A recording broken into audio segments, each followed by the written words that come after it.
muito importante que seja feito para que a população como um todo seja beneficiada, como também como ações positivas para o fortalecimento de polo turístico da Vila Planalto, que seja implantado o projeto do setor comercial da Vila Planalto, criado pelo DEFA em 1999, que propõe a criação e a dinamização daquele setor, com a criação de cerca de 70 lojas comerciais, de 25, 50, 75 e 100 metros, que vão atender a todas as atividades econômicas da Vila Planalto.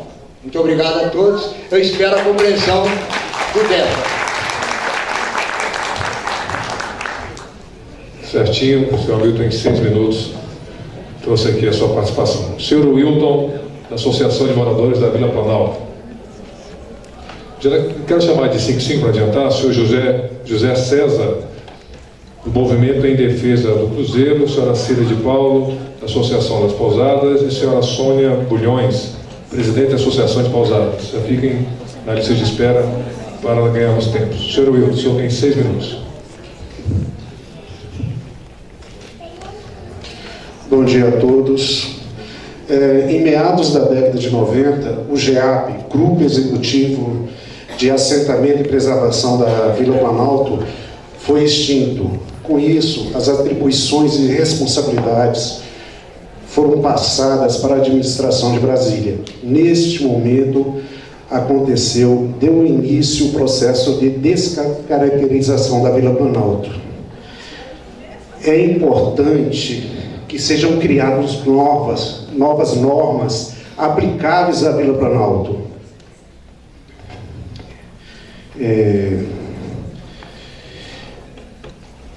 As unidades de interesse histórico e tombamento rigoroso, como, por exemplo, uma das primeiras escolas do Distrito Federal, que o projeto foi feito pela UNB e teve à frente aqui o mestre Frederico Froscott. Nós pedimos atenção especial do governo para a restauração dessas unidades. Tá? E setor de chacras, como foi citado, é muito importante prudência lidar com aquilo. É um problema à parte da Vila Planalto, mas como o próprio deputado falou, há pessoas lá que moram há mais de 30 anos. Tá? E reforçar também o projeto do setor comercial lá da Vila Planalto, lá na Praça da Rabelo. Esse projeto reconstrói o alojamento dos solteiros. Era justamente onde dormia os trabalhadores que eram solteiros e vieram para construir Brasília. Muito obrigado, senhor.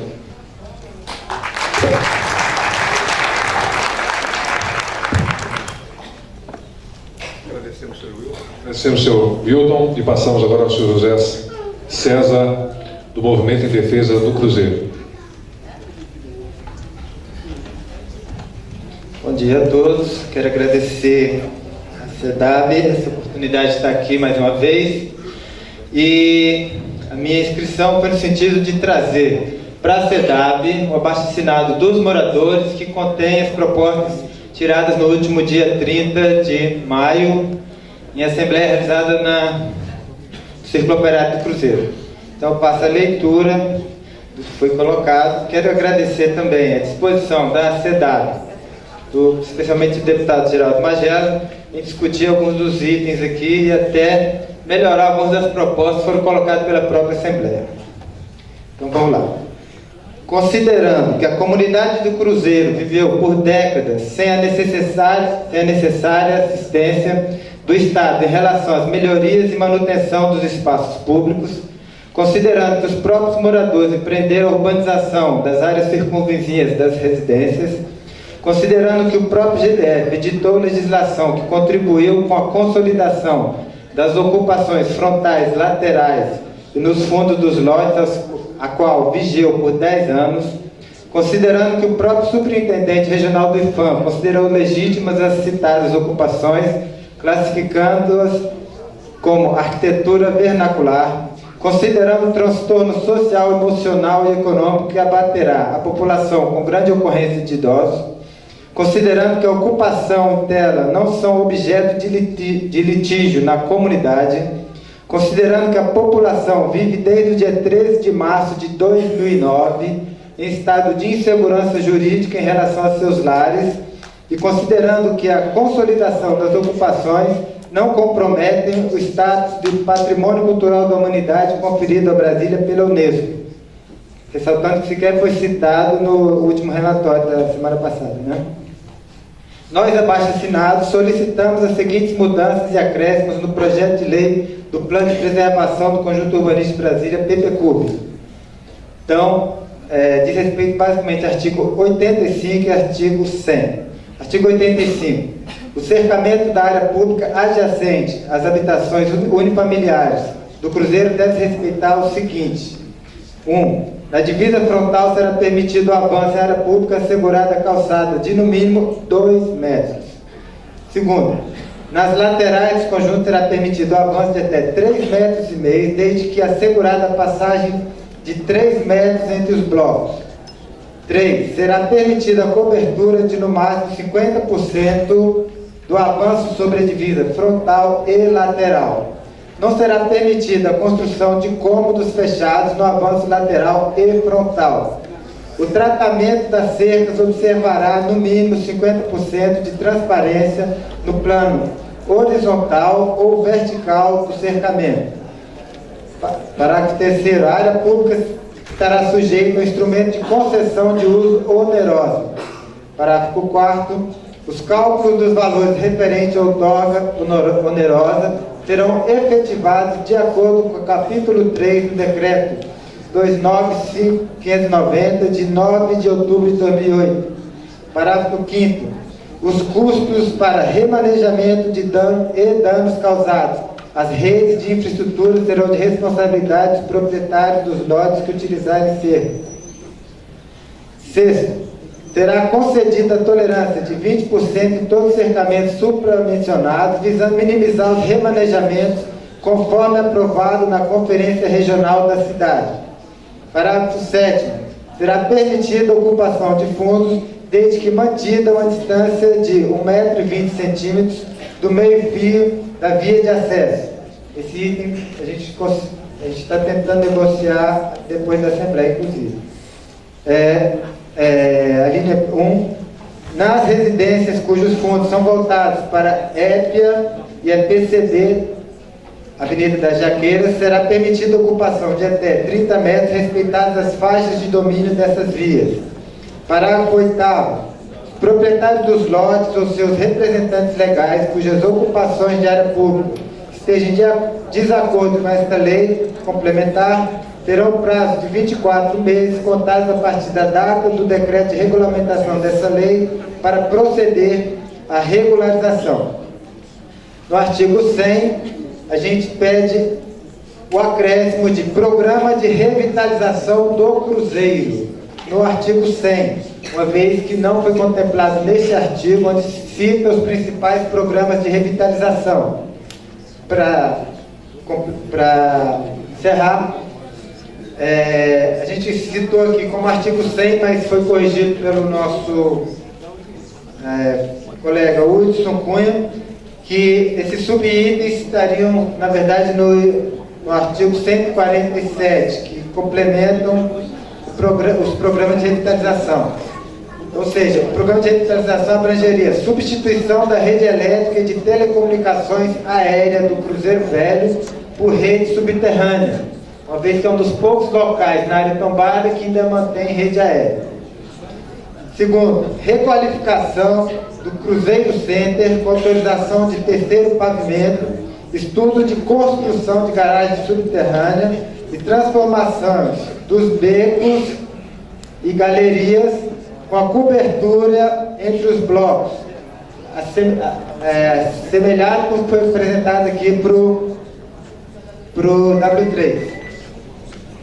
E 3, programa de acessibilidade urbana em toda a RA 11. Muito obrigado. Gostaria de deixar com a mesa, por favor. Obrigado.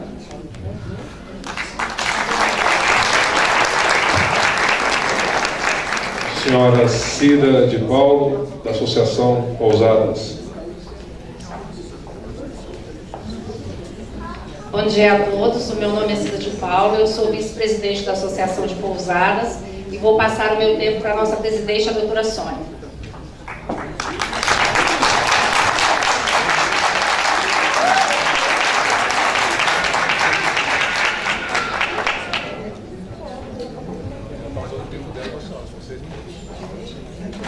Excelentíssimo senhor Dr. Rafael Oliveira, secretário interino da Secretaria de Habitação e Meio Ambiente, deputado Magela, cumprimento a toda a mesa na pessoa do Dr. Graco, queridos pares, sócios da Associação de Pousadas, senhoras e senhores, bom dia a todos. Me chamo Sônia e sou presidente da Associação de Pousadas. Estivemos juntos em todas as audiências públicas e a nós, como a todos, foi garantida a participação em todos os debates. Presenciamos verdadeira participação popular, aquela recomendada na Constituição Federal e no Estatuto das Cidades. Por isso, a nossa fala hoje, em nome dos associados da Associação de Pousadas, é de agradecimento. Nós, da Associação, queremos aqui parabenizar o governador Agnello, na pessoa do secretário Geraldo Magela, pela iniciativa da elaboração deste instrumento jurídico PPCUB, que disciplinará os usos e as atividades compatíveis com o conjunto tombado. Esse instrumento é capaz de harmonizar as demandas provenientes do desenvolvimento econômico da cidade, bem como os valores e expectativas da população do plano piloto, tudo sem se descuidar de resguardar a concepção urbanística de Brasília como patrimônio cultural da humanidade.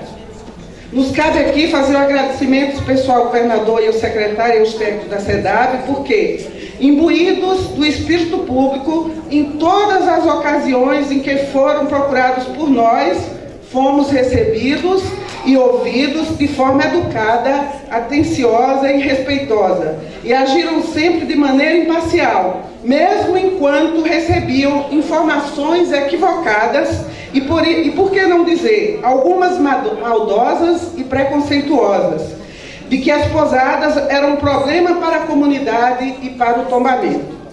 É o que se espera do funcionário público, esse atendimento respeitoso, essa imparcialidade, comportamento este que não tivemos em governos anteriores, infelizmente. Neste governo, a questão das pousadas tomou o rumo certo, passou a ser vista como realmente é, problema de urbanismo e de desenvolvimento econômico e social, enquanto que em governos anteriores, desculpe a expressão, emprenharam pelo ouvido e deram aos proprietários de pousada um tratamento degradante e quase fascista, sem se imbuir do fato do papel de gestor público que demanda imparcialidade para dar solução às questões da comunidade, sem pender para este ou aquele lado.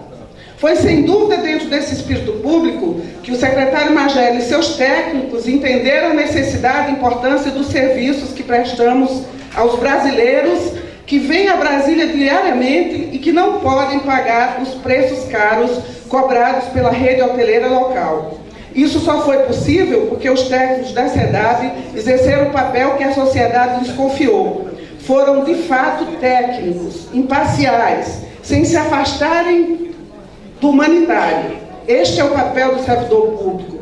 Por isso estamos aqui para agradecer. Conseguimos todos os nossos pleitos? Não, não conseguimos. Lutamos com o objetivo de que os técnicos da SEDAB, o governo e a população entendessem que pensões nas quadras 700 da Asa Sul não violam o tombamento, como foi por alguns equivocadamente defendido.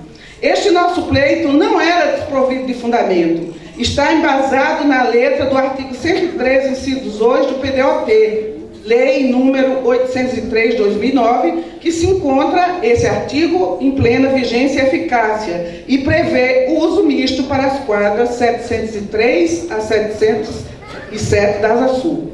Este dispositivo não foi aprovado sem fundamentos. Se embasou em estudos técnicos de urbanistas renomados, como o Dr. Frederico Holanda. Quero abrir um parênteses para cumprimentar aqui o Dr. Frederico Fosco, que é o vitorioso, número 1 do projeto. né? Mas eu estou me referindo ao uso misto das 700. Este dispositivo não foi aprovado sem fundamento. Se embasou em estudos técnicos de urbanistas renomados como Dr. Frederico Holanda, Dr. Antônio Reis, Dr. Geraldo Sá Nogueira Batista e outros. Se embasou no concurso público do projeto de revitalização da Avenida W3. Das 21 equipes, somente uma entendeu ser inviável. Pelo conteúdo dos projetos, não temos dúvidas que em próximas discussões de revisão do PPCub, eles voltarão à tona. Porém, por hora, os técnicos da SEDAB optaram por ser aquela área exclusivamente residencial e decidiram que as pensões serão transferidas em um ano para as quadras 500 Sul e Norte e para as 700 comerciais Norte, para onde a maioria das pousadas já migrou. Temos certeza que essa conclusão foi fruto de análise e conclusões técnicas e sociais sérias. E por isso respeitamos, e por isso estamos aqui para agradecer. Reconhecemos que não podemos conseguir tudo o que queremos. Se assim fosse, não haveria necessidade destas audiências públicas. Elas se realizam justamente para que as questões sociais se adequem aos anseios de todos na comunidade e se estabeleça o equilíbrio.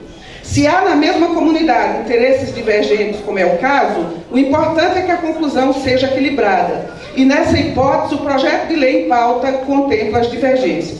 Por isso, respeitamos e, repito, estamos aqui para agradecer. Não podemos atacar o governo porque os nossos pleitos não restaram redondinhos de acordo com os nossos interesses. No processo democrático, devemos respeitar também o pleito dos nossos semelhantes.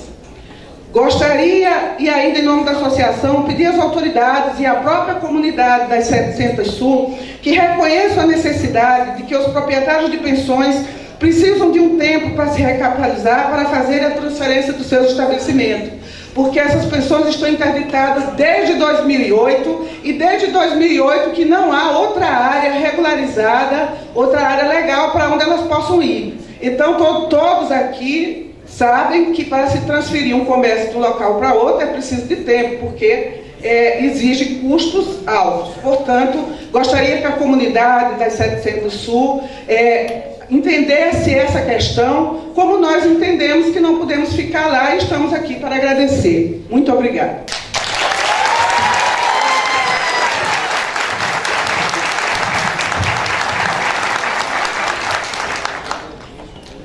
Convidamos o senhor Carlos César, prefeito da quadra 715 Sul, o senhor Renato Oliveira, do setor hoteleiro Associação, o senhor Jardel, da Vila Planalto, e o senhor Roberto Fucan, da Açocruz, e acho que a senhora Edna, também da Açocruz. A letra está muito difícil, tá? Açocruz aqui.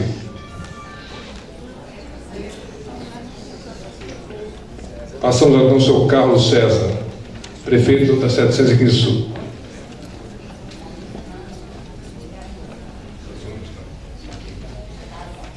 Bom dia a todos, a todas. Bom dia mesmo, senhor. Eu cumprimento o nome do senhor Rafael. Mais uma vez, mais uma audiência, mais um encontro, né, que a gente espera que tenhamos resultados. Eu quero invocar inicialmente, que fique registrado, o artigo 3º do regimento da própria audiência pública, que ela é de caráter consultivo, né? Então, que seja realmente um espaço de que eu entendo que o governo está consultando a sociedade, a comunidade, sobre os aspectos que diz respeito ao PPCub. Então, é uma via de mão dupla, né? Não é um plano, eu acredito que não deve ser um plano estático, e sim passíveis a mudanças e contribuições da comunidade e das pessoas que vivem e residem no plano piloto em Brasília. Eu quero até citar o próprio secretário Hamilton, que ele colocou que quem resolve os problemas da comunidade são aqueles que sentem os problemas, né? Só que eu acho que é o que a gente pretende, o que ele diz é uma esperança nossa, mas eu acho que quem resolve os problemas são os gestores, são os legisladores que vêm disciplinar, né, os problemas que a comunidade apresenta, porque nós não temos a governabilidade de resolver os nossos problemas. Nós temos sim, ao longo dos anos, a possibilidade de adequar a cidade, de fazer com que a cidade se torne habitável, onde muitas vezes o poder público não tem essa capacidade, não tem como estar nas cidades ao mesmo tempo. Então nós, cidadãos, cuidamos das ruas, nós limpamos, nós zelamos e nós deixamos elas em condições habitáveis, né?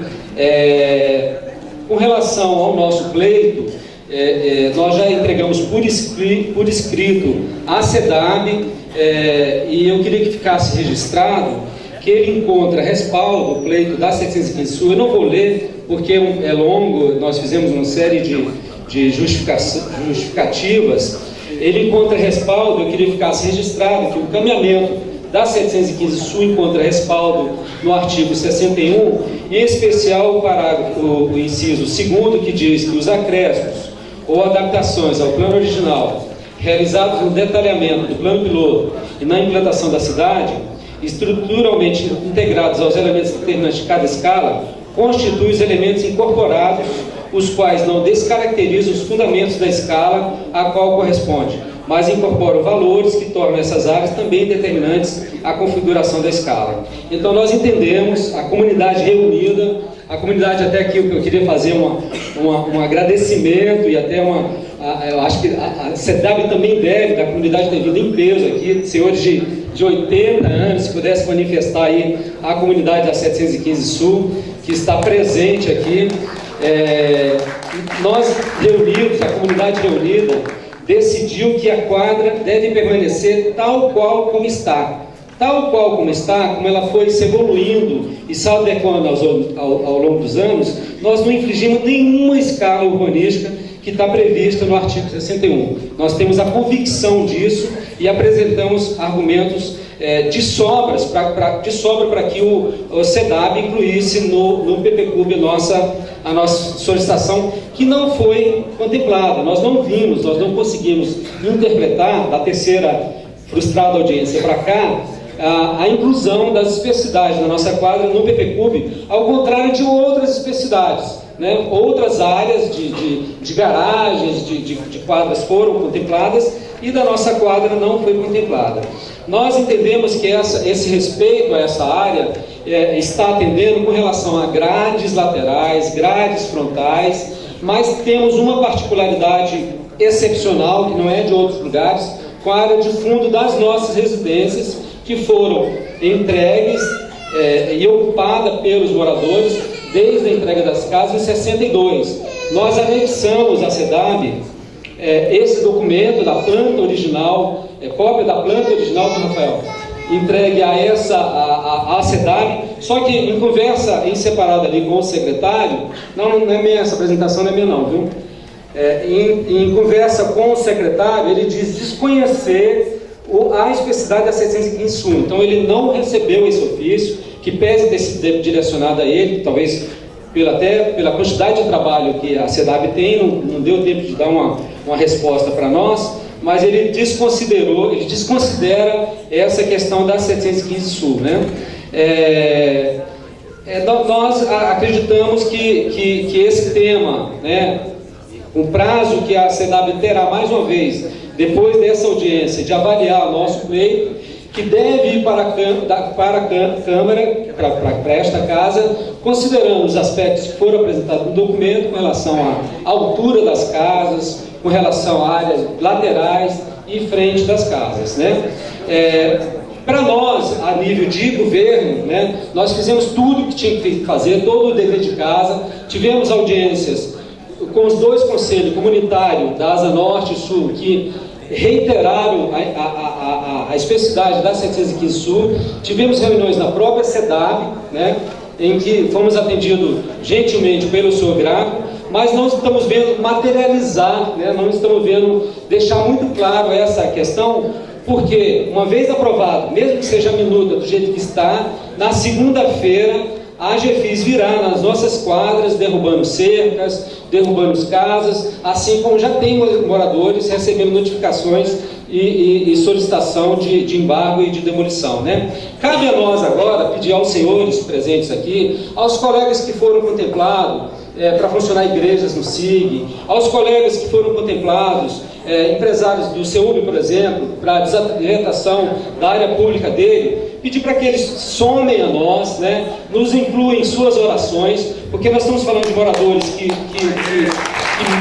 vivem, que cresceram, que nasceram nessas residências há 50 anos, anterior ao documento, há 50 anos. Nós não estamos pedindo prioridade, nós não estamos pedindo ilegalidade, ao contrário, nós estamos pedindo tudo dentro da lei, mas que reconheçam, a exemplo do que CEDAB reconheceu para outras áreas, de que reconheçam nós também, como testemunhos históricos de Brasília, o artigo 62 diz isso, reconheçam a história desses moradores, com fotos que foram entregues à CEDAB, com plantas que foram entregues à CEDAB, e ao menos compareçam a quadra para uma visita em loco, porque das vezes que os técnicos vão lá, nós nunca fomos consultados, nós queremos ser ouvidos ao menos, né?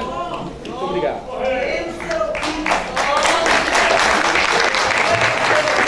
Senhor, só relembrando aqui que nós fomos estipulados 6 minutos, ele passou 1 minuto a mais. Nós temos que ser justos com todos os participantes, ok? Nós passamos agora para o senhor Renato Oliveira, do setor hoteleiro.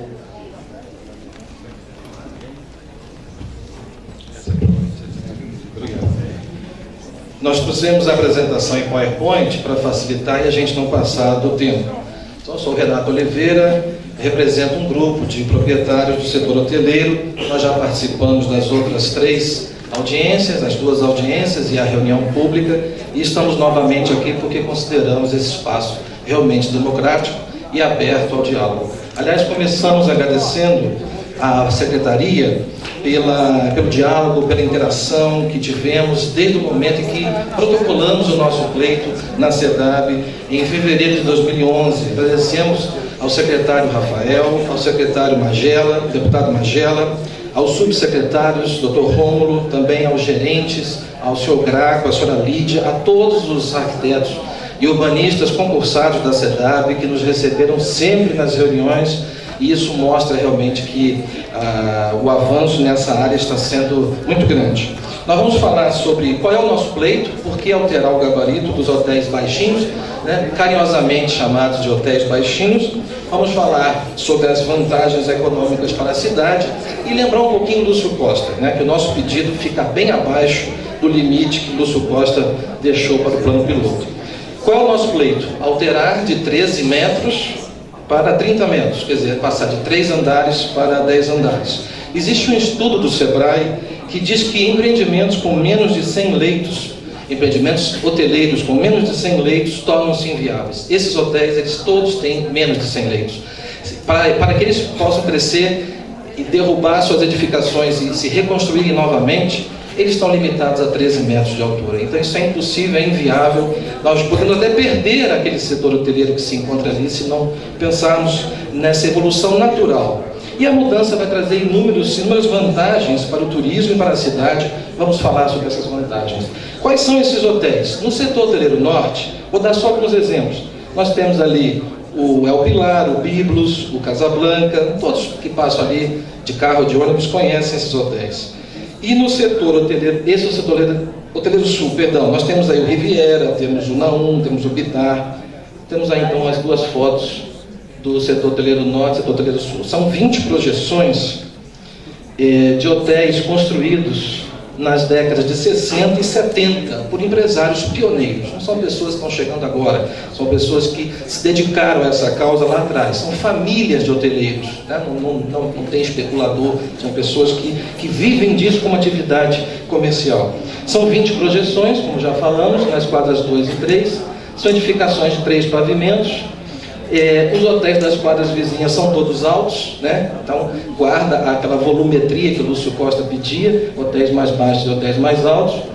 E o grande desafio, dotar Brasília de uma rede hoteleira capaz, não só da Copa, na verdade a Copa, nesse caso, já passou, nós estamos pensando mesmo para 30, 50 anos. E a oportunidade que queria dar para o governo e para a cidade é a alteração do gabarito. Como é que funciona hoje? Hoje nós temos os nossos hotéis com 13,5 metros de altura. Ao lado, a nossa proposta, então, é de passar para 10 pavimentos, que são 30 metros, mais ou menos 30 metros. No artigo 104 do projeto de lei que está em discussão, na quadra 901, que é previsto uma expansão do setor hoteleiro, lá se coloca o coroamento de 45 metros. As quadras ao redor dos hotéis baixinhos também já são maiores, tem limite de 55 metros.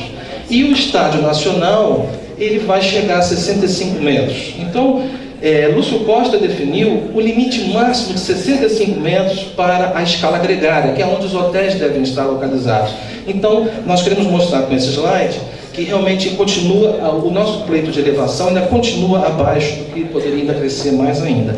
O que é a tal da escala gregária, né? Reúne os setores de diversões, comercial, bancário, hoteleiro, médico, hospitalar, de autarquias, rádio e televisão. E o que o Lúcio Costa deixou escrito? Olha, que nos outros cantos, quer dizer, fora o setor de diversão, eu acho que é o Conjunto Nacional e o CONIC, me parece que é a isso que ele está se referindo, fora o Conjunto Nacional e o CONIC, os outros setores podem alcançar até 65 metros de altura. Então, o que nós dizemos é que não agride ao tombamento e em nenhum momento mais a gente tem ouvido falar comentários nessa linha. É apenas uma decisão mesmo que nós podemos ou não tomar. Quais são as vantagens da mudança do gabarito? Bem, mais opções de hospedagem, isso é claro, né? Atualização arquitetônica desses hotéis. Muito espaço ali fala assim, puxa, esses hotéis estão antigos, estão feios, é a chance da gente mudar. Novos restaurantes, porque hoje esses hotéis não têm restaurantes para fora, só para atender seus próprios hóspedes. Criação de auditórios e salas de eventos. Às vezes nós temos eventos grandes em Brasília que nós não temos hotéis suficientes para receber no mesmo local. Garagens de subsolo, que é um pedido antigo que a SEDAP sempre faz para todos nós, mais empregos diretos e indiretos, investimento feito totalmente por esses empresários, pagamento das outorgas, evidentemente, e não saímos da escala gregária, continuamos no setor que formalmente ou preferencialmente para hoteleiros. Na geração nos leitos, vamos passar de 1.400 leitos para 4.400 leitos. Nos empregos diretos, que é muito importante para uma cidade como a nossa, que vive também não só do setor administrativo e governamental, mas também do setor de serviço, vamos passar de 210 empregos para 840 empregos. E durante as obras, a estimativa é de 1.000 empregos também. Hoje aqui só uma simulação. No setor hoteleiro norte, nós temos essa configuração e essa é a proposta que nós fazemos. Então, só apenas voltando, essa é a atual configuração e essa é a proposta que nós queremos para o setor hoteleiro nesse caso. Participamos de todas as audiências aqui do PPCUB, participamos da audiência pública que o deputado Rony Nemer realizou na Câmara Legislativa. Foi muito interessante porque houve uma unanimidade de apoios. A SEDAB nos enviou um termo de referência que, como disse o secretário Magela, a bola agora está com vocês. Nós pegamos essa bola, fizemos o estudo técnico com uma empresa renomada, empresa geológica. Nesse estudo, nós entregamos dia 29 de março ao governo. A conclusão é pela viabilidade da alteração. Tecnicamente, todas as etapas foram cumpridas e o que a gente pede agora é uma decisão política do governo. E para finalizar, então, não entendemos a razão pela qual o nosso pleito não foi contemplado na minuta de projeto de lei que está sendo aí colocado em debate. O projeto de lei, por exemplo, no artigo 104, trata da 901. Então, o que nós falamos é a questão de isonomia, né? Se tratou a 901, que nos trate também. Nós somos do mesmo setor. Nossa demanda é independente, né? Não consideramos não consideramos justos vincular uma demanda à outra.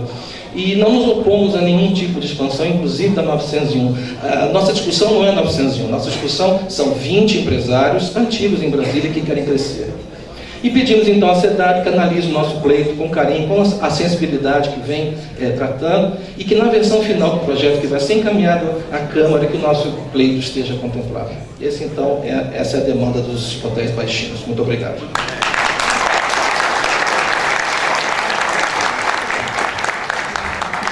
Senhor Jardel, do setor de chácaras da Vila Planalto. O senhor tem 6 minutos. Bom dia a todos. Cumprimento o secretário Rafael, em nome de quem cumprimento toda a mesa. Inicialmente gostaria de agradecer ao deputado Magela na sua fala, reconhece a ocupação ali do setor de chácara. Meu nome é Jardel, eu sou vice-presidente dos chacareiros da Vila Planalto. E, de fato, a nossa ocupação lá já é bastante antiga. Está aí o seu Vicente, com 80 anos, 41 deles lá no setor de chácara. Está aqui acompanhando a nossa audiência. Bom, a discussão com relação ao setor de chácara é uma discussão bastante complexa. O deputado Magela já esteve lá, a deputada Eliana Pedrosa também já esteve nos visitando lá. Reconhecemos as dificuldades. Ocupamos uma área em conjunto com o acampamento Hebe, que quando da descrição da área da Vila Planalto, este acampamento também foi colocado lá de fora, embora seja um acampamento antigo, ele também foi deixado fora da Vila Planalto, que é o antigo acampamento da empresa brasileira de eletrificação. Então, essa área já existe há muitos anos, óbvio, não vamos aqui também tampar o sol com a peneira, houveram pontualmente alguns desvios de finalidade, né, especificamente numa área, e isso realmente nós temos tentado contornar lá, mas como associação não temos força suficiente, temos denunciado, temos buscado controlar isso. Mas um detalhe interessante, se fizeram um comparativo da área, desde que ela surgiu até hoje, ela não expandiu. É uma área que não se expande. Então nós temos conseguido manter este controle efetivo lá. Com relação às posições da Unesco, sabemos a importância da manutenção do título, sabemos o quanto isso é importante. Mas eu estive pessoalmente com um grupo de chacareiros junto ao professor Alfredo Gastal, e ele foi claro em afirmar que a permanência do setor de chácara naquela área, sem edificações de segundo piso, não ofende o tombamento. Ou seja, o próprio IFAM Brasília, o próprio IFAM DF, afirma que não ofende o tombamento de Brasília. Já fizemos, encaminhamos um documento ao IBRAM, na verdade a Secretaria do Meio Ambiente, com vistas a um relatório com relação ao impacto ambiental daquela área. E também temos trabalhado no sentido de buscar organizar e deixar a área às claras. Uma coisa que me chama a atenção é que, embora algumas recomendações da Unesco sejam feitas, uma delas, por exemplo, a proibição de edificação na esplanada, de colocação de equipamentos na esplanada, existe desde 2001. No entanto, existem razões que justificam o não cumprimento dessa recomendação da Unesco, que é o que? É um interesse público maior, há um interesse social na instalação desses equipamentos na área tombada e principalmente no eixo monumental. Então veja, o que nós estamos buscando aqui é mostrar que, na verdade, a permanência do setor de chácara lá, embora seja complexo em termos territoriais, ele não ofende o tombamento. Então, essa recomendação da Unesco, a gente deveria, acho, né, e é essa a proposta, vamos ver com mais parcimônia, vamos ver com mais cuidado, e é esse o pedido que nós fazemos à Secretaria, que olhem isso aí com mais cuidado, com mais carinho. Existem uma série de argumentos, que não é o momento de elencá-los, mas existe uma série de argumentos que justificam a permanência desse grupo lá. Da forma que está, talvez não da forma exata como está hoje, mas existe sim condições e nós temos como mostrar isso. Obrigado.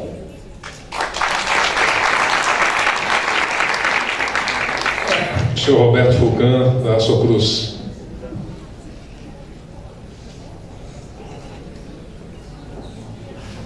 Senhora Edna, eu não sei se é relato, Negolândia, não é isso? Boa tarde a todos. Bom, eu estou aqui representando a comunidade da Canagolândia, no nome da APEMIC, da associação, e como pioneira de lá sou. O que me trouxe aqui hoje nessa audiência é porque eu vi no site da cidade que na Canagolândia tem uma praça lá chamada Praça dos Estados e ela está citada na PPCUB, né? E também tem a biblioteca, né, que era o cofre público, fala sobre a biblioteca, a igreja e a Praça dos Estados, como seria um centro cultural. E os demais lotes. Esses demais lotes, eu ocupo um deles. Somos ocupantes há mais de 47 anos, né? Então, só porque aqueles barracos hoje, eles não têm como ser tombados, porque não é mais original, né? E o que não ficou bem claro para nós ocupantes é que a SEDAB, hora nenhuma, nos procurou para dizer o que vai ser feito de quem ali está habitando, né? Quais são os nossos direitos ali como ocupante? O que vai ser da nossa família? Até agora, eu pergunto ao secretário, qual é o plano para todos os ocupantes dessas áreas? Porque é muito bom falar em preservar, em tombar, né, em cuidar e ter a cultura. Mas quando se trata da nossa família, acho que todos nós ficamos apreensivos, porque não tem como dizer que a gente é feliz sem uma moradia, né? E quando se trata de pioneirismo, eu moro ali há 47 anos, a minha mãe veio para Brasília em 53, foi uma pioneira árdua da Canangolândia, ajudou a fundar tudo que tem ali. E eu quero saber do secretário como ele vai nos dirigir à comunidade da Canangolândia, especificamente a Praça dos Estados e os demais lotes, que ficou muito vago nesse projeto, porque a gente não tem uma resposta clara ainda da SEDAB, o que vai ser feito de verdade ali e o que vai se transformar a nossa vida como ocupante dali. Isso aí.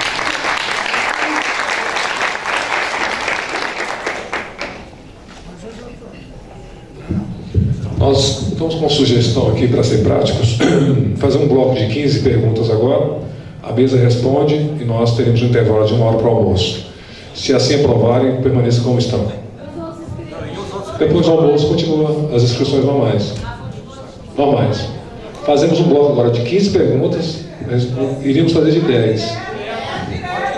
Mas se fizermos direto, são 37 inscritos, a 6 minutos, são quase 4 horas de fala.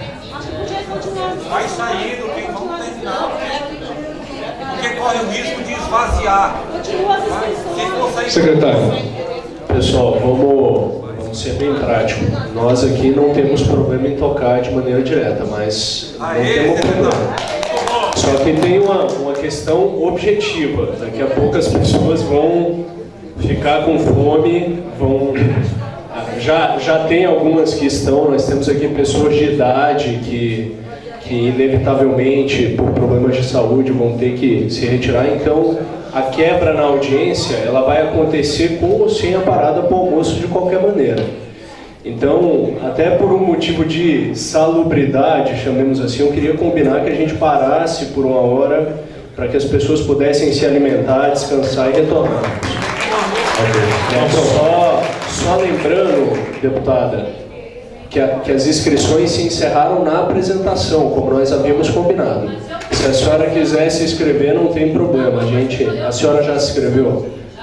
Ok, então. Eu acho que precisa manter as inscrições. Então nós vamos manter as inscrições, vamos fazer um bloco maior de 15 perguntas, a mesa responde, a gente para para o almoço por volta da 1 da tarde e retorna às 14 horas para poder continuar com as intervenções e as respostas. Ok? Então vou chamar os próximos 5 inscritos, o senhor Antônio Osório, o senhor Antônio Carlos Freitas, que é morador da 710 SHGS, Deusani Loleto, eu acho que é Nayara Lourenço, é isso mesmo? Da 708 Norte, e Liduína Grangeiro, do Movimento de Defesa do Cruzeiro. O senhor Antônio Osório, da Aspromin. Excelentíssimos senhores, deputado federal e ex-secretário da SEDUMA, com grande importância no processo todo, participação e afim, senhor secretário Rafael, senhores técnicos Graco, Rejane e Lídia, e demais presentes aqui à audiência. Meu nome é Antônio Carlos Osório, eu sou membro da Comissão Executiva da Asprosmin, que é a Associação dos Proprietários do Setor de Mansões Isoladas Norte, pelo menos como está no registro imobiliário. A Aspromin reúne 80% dos proprietários dos lotes que formam esse setor. Esses outros 20%, mais por dificuldade de trazê-los, de participarem das reuniões, do que por desinteresse não participaram. Pois bem, o setor de mansões, se fosse possível, não sei se tem alguém controlando, mostrar o slide em gráfico, o slide da apresentação de vocês que mostrava o setor de mansões isoladas, se fosse possível colocar na tela, a imagem torna mais rica, né, interessante a apresentação.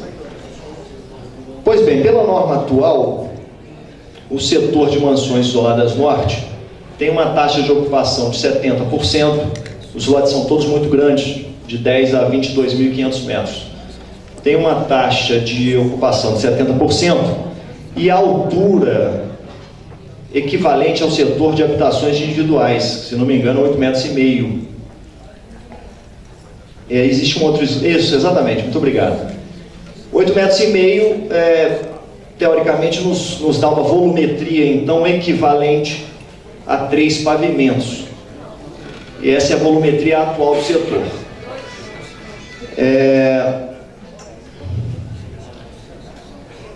Esse setor,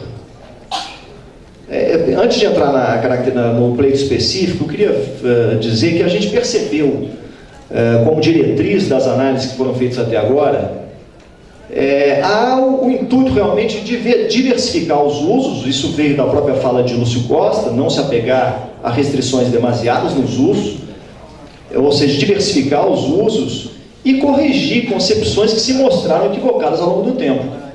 Talvez esse seja um dos exemplos mais fortes de uma concepção equivocada.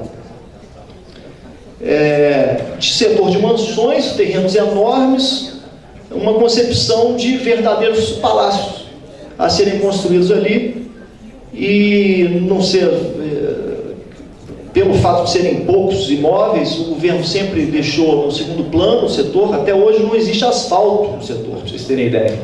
O único asfalto que existe foi feito pelos próprios proprietários, e os únicos lotes que estão ocupados são aqueles que estão ali muito próximos do Yacht Club, que estão permitindo uma certa condição de habitação. Então, pela falta de investimento público no local, a região se tornou extremamente perigosa e inóspita, apesar de estar numa região privilegiadíssima de infraestrutura ao lado da L4 Sul, com as suas pistas recém aumentadas significativamente. A gente tem tido problemas seríssimos de conflitos com invasores, com grileiros. 2 dos lotes, para os senhores terem ideia, foram invadidos por grileiros. Os proprietários estão tentando retirar com dificuldade, devido ao sistema processual e da justiça brasileira.